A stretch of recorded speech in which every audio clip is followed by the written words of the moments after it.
Hi SL ടോക്സിലേക്ക് എല്ലാവർക്കും സ്വാഗതം.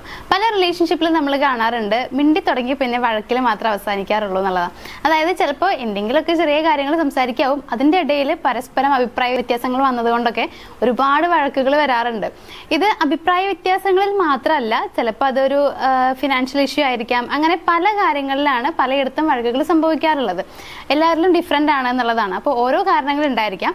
So ഇന്നത്തെ ഈ ഒരു വീഡിയോയിൽ ഞാൻ ചർച്ച ചെയ്യാൻ പോകുന്നത് നിങ്ങൾക്കിടയിൽ എപ്പോഴും വഴക്കാണ് സംഭവിക്കുന്നത് എന്നുണ്ടെങ്കിൽ, അതായത് എപ്പോഴും വഴക്കിടുന്ന റിലേഷൻഷിപ്പാണ് നിങ്ങളുടെ എന്നുണ്ടെങ്കിൽ അതൊന്ന് കുറയ്ക്കാൻ വേണ്ടിയിട്ട് അല്ലെങ്കിൽ ആ വഴക്കില്ലാതാക്കാൻ വേണ്ടിയിട്ട് എന്തൊക്കെ കാര്യങ്ങൾ നമുക്ക് ചെയ്യാനായിട്ട് പറ്റും എന്നുള്ളതാണ്. അപ്പോൾ നമുക്ക് നോക്കാം എങ്ങനെയാണ് അല്ലെങ്കിൽ എന്തൊക്കെ കാര്യങ്ങളാണ് നമ്മൾ ചെയ്യേണ്ടത് എന്നുള്ളത്. ഇത് വളരെ ഇമ്പോർട്ടൻ്റ് ആണ്. കാരണം വഴക്ക് സംഭവിക്കുന്ന റിലേഷൻഷിപ്പുകൾ സ്വാഭാവികമാണ്. പക്ഷേ എപ്പോഴും വഴക്ക് വരുന്ന റിലേഷൻഷിപ്പുകൾ അധികകാലം നല്ല രീതിയിൽ മുന്നോട്ട് പോവില്ല എന്നുള്ളതാണ്. ആ ഒരു പുതുമോടിയുടെ ഒരു എന്താ പറയുക ഇഷ്ടങ്ങളും കാര്യങ്ങളും കഴിഞ്ഞു കഴിഞ്ഞാൽ പിന്നെ അതങ്ങോട്ട് കുറഞ്ഞു പോകാനുള്ള ചാൻസ് കൂടുതലാണ്. അതായത് വഴക്കുകൾ കൂടുന്തോറും റിലേഷൻഷിപ്പിന്റെ സ്ട്രോങ് ആയിട്ടുള്ള ആ ഒരു അവസ്ഥ കുറയാനുള്ള ചാൻസ് വളരെ കൂടുതലാണ്. അതുകൊണ്ട് തന്നെ വഴക്കുകൾ ഇല്ലാതാക്കുക എന്നുള്ളത് വളരെ ഇമ്പോർട്ടൻ്റ് ആയിട്ടുള്ള കാര്യമാണ് ഏതൊരു റിലേഷൻഷിപ്പിനെ സംബന്ധിച്ചും. അപ്പോൾ നമുക്ക് എങ്ങനെയാണ് അത് കുറയ്ക്കാനായിട്ട് പറ്റുക എന്നുള്ളത് നോക്കാം. നമ്മുടെ ഫസ്റ്റ് പോയിന്റ് എന്ന് പറയുന്നത് നിങ്ങൾ പരസ്പരം നിങ്ങളുടെ പേഴ്സണൽ സ്പേസ് കൊടുക്കാൻ തയ്യാറാവുക എന്നുള്ളതാണ്. ഇവിടെ എന്താ സംഭവിക്കാന്ന് വെച്ച് കഴിഞ്ഞാൽ ഒട്ടുമിക്ക ആളുകളും ചെയ്യുന്നതാണ് കൺട്രോൾ ചെയ്ത് നിർത്തുന്ന ഒരു കാര്യം. അതായത് അവർക്ക് അവരുടേതായിട്ടുള്ള ഒരു സ്പേസ് കൊടുക്കണ്ടാവില്ല. അവരുടെ എല്ലാ കാര്യത്തിലും കയറി അങ്ങോട്ട് ഇടപെടുക, അല്ലെങ്കിൽ അവർക്ക് ഒറ്റയ്ക്കിരിക്കാനുള്ള ഒരു സിറ്റുവേഷൻ കൊടുക്കുന്നുണ്ടാവില്ല, അല്ലെങ്കിൽ അങ്ങനെ ചെയ്യാൻ സമ്മതിക്കുന്നുണ്ടാവില്ല. ഇങ്ങനെയൊക്കെ ചെയ്യുമ്പോൾ അത് വളരെ വലിയൊരു തെറ്റാണ് നമ്മൾ ചെയ്യുന്നത്. എന്താണെന്ന് വെച്ച് കഴിഞ്ഞാൽ ഇപ്പോൾ നിങ്ങളൊരു പേഴ്സണൽ സ്പേസ് ആ വ്യക്തിക്ക് കൊടുക്കുകയാണെന്നുണ്ടെങ്കിൽ അവർക്ക് അവിടെ ഒറ്റയ്ക്കിരിക്കാനുള്ള ഒരു സാഹചര്യം കിട്ടുന്നുണ്ട്. അങ്ങനെ ഒറ്റയ്ക്കിരിക്കാൻ പറ്റുമ്പോഴാണ് നമ്മൾ എന്താണ് എനിക്ക് സംഭവിച്ചത്, അല്ലെങ്കിൽ എന്തുകൊണ്ടാണ് ഇങ്ങനെ ഒരു വഴക്ക് അവിടെ സംഭവിക്കുന്നത്, അതിൽ എൻ്റെ മിസ്റ്റേക്ക് എന്താണെന്നുള്ളത് ചിന്തിക്കാനും മനസ്സിലാക്കാനും കഴിയുള്ളൂ എന്നുള്ളതാണ്. അതിപ്പോൾ നിങ്ങളാണെങ്കിൽ അങ്ങനെ തന്നെയാണ്. നിങ്ങൾ ഒറ്റയ്ക്കിരിക്കുമ്പോഴാണ് ഈ പറഞ്ഞ കാര്യങ്ങൾ ചിന്തിക്കാൻ പറ്റുള്ളൂ. സ്വാഭാവികമായിട്ടും നിങ്ങളുടെ റിലേഷൻഷിപ്പിൽ വഴക്കുകൾ ഉണ്ടാവുമ്പോൾ നിങ്ങൾ ഒറ്റയ്ക്ക് ഇരിക്കുന്ന സമയത്ത് ഏറ്റവും ആദ്യം ചിന്ത വരുന്നത് ആ ഒരു വഴക്കിന്റെ കാര്യങ്ങൾ തന്നെയായിരിക്കും, എന്തുകൊണ്ടാണെന്നുള്ളതാണ്. അപ്പോൾ അതിനൊരു ആൻസർ കണ്ടെത്താൻ കഴിയണമെന്നുണ്ടെങ്കിൽ നിങ്ങൾക്ക് നിങ്ങളുടേതായ പേഴ്സണൽ സ്പേസ് കിട്ടണം എന്നുള്ളതാണ്. നിങ്ങൾക്ക് മാത്രമല്ല ഓപ്പോസിറ്റ് നിൽക്കുന്ന പേഴ്സണും. സോ അത്തരത്തിൽ നമ്മുടെ മിസ്റ്റേക്കുകൾ മനസ്സിലാക്കിയാലാണ് നെക്സ്റ്റ് ടൈം നമുക്കത് ഓക്കെ ആക്കിയിട്ട് മുന്നോട്ട് പോകാൻ പറ്റുള്ളൂ. അതായത് ആ തെറ്റ് നമ്മൾ ആവർത്തിക്കാതിരിക്കണമെന്നുണ്ടെങ്കിൽ എന്താണെന്നുള്ളത് നമ്മൾ കൃത്യമായിട്ട് അറിഞ്ഞിരിക്കണം എന്നുള്ളതാണ്. സോ പേഴ്സണൽ സ്പേസ് കൊടുക്കുക എന്നുള്ളത് മോസ്റ്റ് ഇമ്പോർട്ടൻ്റ് ആണ്. ഇത് രണ്ടുപേരും പരസ്പരം കൊടുത്തിരിക്കേണ്ട കാര്യം തന്നെയാണ്. രണ്ടാമത്തെ ഒരു കാര്യം എന്ന് പറയുന്നത് നിങ്ങളുടെ ഓപ്പോസിറ്റ് നിൽക്കുന്ന ഒരു പേഴ്സന്റെ മാനസികാവസ്ഥ മനസ്സിലാക്കാനായിട്ട് തയ്യാറാവുക എന്നുള്ളതാണ്. ഓരോ ആൾക്കാരും ഡിഫറെന്റ് ആണെന്നുള്ളത് നിങ്ങൾക്ക് അറിയാം. ചിലരെന്ന് പറയുമ്പോൾ പെട്ടെന്ന് സങ്കടം വരുന്ന ആളുകളുണ്ട്, വളരെ സെൻസിറ്റീവ് ആയിട്ടുള്ള ആളുകളുണ്ട്. എന്തെങ്കിലും കാര്യം വളരെ ചെറിയൊരു കാര്യം പറയുമ്പോഴത്തേക്കും പെട്ടെന്ന് സങ്കടം വരിക, കരയുന്ന ആളുകളൊക്കെ ഉണ്ട്. ചിലരെന്ന് പറയുമ്പോൾ വിഷമം ഉണ്ടാവും, അതായത് നമ്മൾ പറയുമ്പോൾ സങ്കടം വരുന്നുണ്ടായിരിക്കും, പക്ഷെ അത് അത്രയും അങ്ങോട്ട് പുറത്ത് കാണിക്കുന്നുണ്ടാവില്ല. കുറച്ചൊക്കെ ഒന്ന് പിടിച്ചു നിൽക്കാൻ കഴിവുള്ള ആളുകളാണ്. ചിലരെന്ന് പറയുമ്പോൾ എന്ത് പറഞ്ഞാലും എനിക്ക് പ്രശ്നമല്ല, ഭയങ്കര ബോൾഡായിട്ട് നിൽക്കുന്ന ആളുകളാണ്. എന്ത് പറഞ്ഞാലും എനിക്ക് പ്രശ്നമല്ല, അത് ഇതിലേ വിട്ടു എന്ന് വിചാരിക്കുന്ന ആളുകളുണ്ട്. സോ ഇത്തരത്തിൽ ഡിഫറെന്റ് ടൈപ്സ് ഓഫ് പീപ്പിൾസ് ആണ് നമ്മുടെ ഇടയിൽ ഉണ്ടാവുക. അതുകൊണ്ട് തന്നെ നമ്മുടെ ഓപ്പോസിറ്റ് നിൽക്കുന്ന പേഴ്സൺ എങ്ങനെയുള്ള ആളാണെന്നുള്ളത് നമ്മൾ അറിഞ്ഞിരിക്കേണ്ടത് അത്യാവശ്യമാണ്. പെട്ടെന്ന് സങ്കടം വരുന്ന ഒരാളാണെന്നുണ്ടെങ്കിൽ അത് നിങ്ങൾ മനസ്സിലാക്കുകയാണെങ്കിൽ നിങ്ങളൊരു പരിധിയിൽ വിട്ട് അയാളോട് ദേഷ്യപ്പെടില്ല എന്നുള്ളതാണ്. മീൻസ് നിങ്ങൾക്ക് ഇപ്പൊ സ്നേഹമുള്ള ഒരാളാണെന്നുണ്ടെങ്കിൽ ഒരിക്കലും നിങ്ങൾ പരിധിയിൽ കവിഞ്ഞ് ആ വ്യക്തിയോട് ദേഷ്യപ്പെടാനായിട്ട് തയ്യാറാവില്ല. കാരണം അവരത് ഒരുപാട് ഹേർട്ട് ചെയ്യും എന്നുള്ളത് നിങ്ങൾക്ക് മനസ്സിലാക്കാനായിട്ട് കഴിയും. സോ ഇത്തരത്തിൽ നമ്മൾ അറിഞ്ഞിരിക്കുന്നത് ഈ പറയുന്ന പോലെ തന്നെ രണ്ടുപേർക്കിടയിലുള്ള വഴക്കുകൾ കുറയ്ക്കാനായിട്ട് നിങ്ങളെ സഹായിക്കും.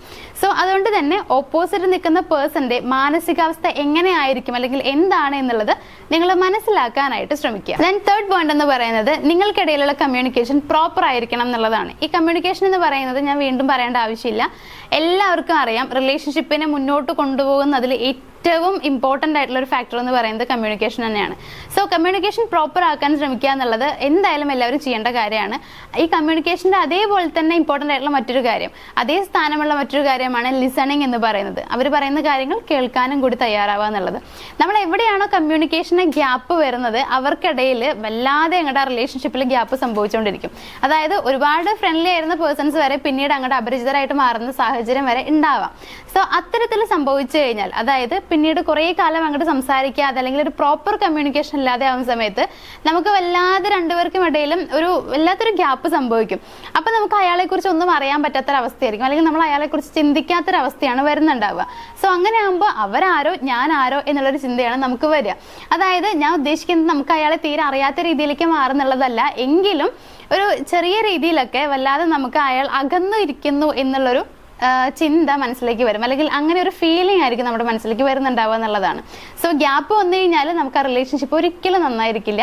എപ്പോഴും ഗ്യാപ്പ് സംഭവിക്കാതിരിക്കാനായിട്ട് ശ്രദ്ധിക്കുക. സോ അതുകൊണ്ട് തന്നെ കമ്മ്യൂണിക്കേഷൻ നല്ല രീതിയിൽ ബെറ്റർ ആക്കാനായിട്ട് ശ്രമിക്കുക. അതേപോലെ എവിടെയാണോ നല്ല രീതിയിൽ കമ്മ്യൂണിക്കേഷൻ ഉണ്ടാവുന്നത് അവിടെയാണ് സ്നേഹം കൂടുതലായിട്ട് വരിക. ബിക്കോസ് നമ്മൾ ഒരുപാട് സംസാരിക്കുന്ന സമയത്താണ് നമുക്ക് ആളെക്കുറിച്ച് ഒരുപാട് മനസ്സിലാക്കാനായിട്ട് കഴിയുക. അങ്ങനെ മനസ്സിലാക്കുമ്പോൾ നമുക്ക് അവിടെ സ്നേഹം കൂടുന്നു എന്നുള്ളതാണ്. സോ ആളെക്കുറിച്ച് നമ്മൾ മനസ്സിലാക്കി കഴിയുകയാണെന്നുണ്ടെങ്കിൽ നമുക്ക് ഈ തെറ്റിദ്ധാരണകൾ ഇല്ലാതാക്കാനായിട്ട് പറ്റും. അതായത് ഇതാണ് ഇയാൾ എന്നുള്ളത് നമുക്ക് മനസ്സിലാക്കാൻ പറ്റും, അല്ലെങ്കിൽ ഇയാളുടെ ഉള്ളിൽ ഇങ്ങനെയാണ്, ഇയാളുടെ ക്യാരക്ടർ ഇതാണെന്ന് നമുക്ക് അറിഞ്ഞു കഴിഞ്ഞാൽ മിക്ക പ്രശ്നങ്ങളും ചിലപ്പോൾ ഉണ്ടാവുന്നത് അങ്ങനെയായിരിക്കും. കാരണം അവരുടെ ക്യാരക്ടർ നമുക്ക് അങ്ങോട്ട് കറക്റ്റ് ആയിട്ട് പിടുത്തം കിട്ടിയിട്ടുണ്ടാവില്ല. ഇത് ഇയാളുടെ ഒരു സ്വഭാവമാണ്. സോ അതിൽ നിന്നുകൊണ്ടാണ് അയാൾ നമ്മളോട് ഇങ്ങനെ പെരുമാറുന്നത് എന്ന് നമ്മൾ മനസ്സിലാക്കുകയാണെന്നുണ്ടെങ്കിൽ പിന്നീട് നമുക്ക് കാര്യങ്ങളൊക്കെ ഏകദേശം പിടുത്തം കിട്ടും. അതായത് ഇങ്ങനെ നമ്മൾ അവരോട് പെരുമാറിക്കഴിഞ്ഞാൽ അവർക്ക് ദേഷ്യം വരും, അല്ലെങ്കിൽ ഇത് ഇയാൾ പറയുന്ന ടൂണ് ആണ്, ഇത് ഇയാളുടെ ടൂണാണ്, ആ ടൂണിലാണ് അയാൾ നമ്മളോട് സംസാരിക്കുന്നത് എന്നുള്ള കറക്റ്റ് ഒരു മനസ്സിലാക്കൽ നമ്മുടെ മനസ്സിലുണ്ടെങ്കിൽ ഈ പറയുന്ന പോലെ തന്നെ പ്രശ്നങ്ങളൊക്കെ നമുക്ക് ഏകദേശം ഇല്ലാതാക്കാനായിട്ട് കഴിയുന്നുള്ളതാണ്. അതിന് നമ്മളെ ഏറ്റവും കൂടുതൽ ഹെൽപ്പ് ചെയ്യുന്നത് കമ്മ്യൂണിക്കേഷനാണ്. സോ കമ്മ്യൂണിക്കേഷന് കുറവ് വരുത്താതിരിക്കുക. അതേപോലെ തന്നെ അവർക്ക് നിങ്ങളോട് പറയാനുള്ള കാര്യങ്ങൾ കേൾക്കാനും കൂടി നിങ്ങൾ തയ്യാറാവുക എന്നുള്ളതാണ്. നല്ല ഒരു ലിസണർ ആവാനും കൂടി ശ്രമിക്കുക. പിന്നെ നമ്മൾ ഏറ്റവും ലാസ്റ്റ് ആയിട്ട് ശ്രദ്ധിക്കേണ്ട ഒരു കാര്യം എന്ന് പറയുന്നത് നിങ്ങളുടെ ഫീലിങ്സ് നിങ്ങൾ ഓപ്പൺ ആയിട്ട് പറയുക എന്നുള്ളതാണ്. ഫീലിങ്സ് ഓപ്പൺ ആയിട്ട് പറയാന്ന് പറയുമ്പോൾ ചില ആളുകൾക്ക് നമ്മൾ പറയുന്ന ചില കാര്യങ്ങൾ പറ്റണമെന്നില്ല. അപ്പോൾ നിങ്ങളുടെ ഓപ്പോസിറ്റ് നിൽക്കുന്ന ആ ഒരു പേഴ്സൺ നിങ്ങളോട് പറയുന്ന കാര്യങ്ങളിൽ എന്തൊക്കെയാണ് നിങ്ങളെ ഹേർട്ട് ചെയ്യുന്നത് എന്നുള്ളത് നിങ്ങൾ അവരോട് ഓപ്പൺ ആയിട്ട് പറയാം. അതല്ലെങ്കിൽ ഇങ്ങനെ ഒരു കാര്യം പറയുമ്പോൾ എനിക്കത് വല്ലാതെ വിഷമാവുന്നുണ്ട്, സോ എന്നോട് ഇങ്ങനെ പറയരുത്, ഇങ്ങനെ നിങ്ങൾ പറയുന്നത് കൊണ്ടാണ് എനിക്ക് അവിടെ ദേഷ്യം വരുന്നത്, അതുകൊണ്ട് ഇതെന്നെ ഫീൽ ചെയ്യിപ്പിക്കുന്നുണ്ട്, സോ അങ്ങനെ ചെയ്യരുത് എന്നുള്ളത് നിങ്ങൾക്ക് അവരോട് ഓപ്പൺ ആയിട്ട് പറയാം. നിങ്ങളുടെ ഫീലിങ്സ് എന്താണെന്നുള്ളത് നിങ്ങൾ പുറത്ത് കാണിച്ചാൽ മാത്രമാണ് ഓപ്പോസിറ്റ് നിൽക്കുന്ന ആൾക്കത് മനസ്സിലാവുള്ളൂ. ഒരിക്കലും അവർക്കൊരു തേർഡ് ഐ പവറും കാര്യങ്ങളൊന്നും ഇല്ല നമ്മളുടെ ഉള്ളിൻ്റെ ഉള്ളിൽ എന്താണുള്ളത് എന്നൊക്കെ പിടിച്ചെടുക്കാൻ വേണ്ടിയിട്ട്, അതൊന്നും മനസ്സിലാക്കാനായിട്ട്. സോ നമ്മുടെ വാക്കുകളിലൂടെ നമ്മൾ പറയുന്നതാണ് ആ വ്യക്തിക്ക് മനസ്സിലാക്കാൻ പറ്റുള്ളൂ എന്നുള്ളതാണ്. സോ അതുകൊണ്ട് തന്നെ നിങ്ങളുടെ കറക്റ്റ് ഫീലിങ്സ് എന്താണെന്നുള്ളത് ആ നിൽക്കുന്ന പേഴ്സണെ മനസ്സിലാക്കി കൊടുക്കുക. ഇതും ഒരു മിസ്അണ്ടർസ്റ്റാൻഡിങ് ഇല്ലാതാക്കാനായിട്ട് ഹെൽപ്പ് ചെയ്യും, നിങ്ങളെ കൂടുതലായിട്ട് മനസ്സിലാക്കാനായിട്ട് ആ വ്യക്തിയെ ഹെൽപ്പ് ചെയ്യും എന്നുള്ളതാണ്. തിരിച്ചും അങ്ങനെ തന്നെയാണ്.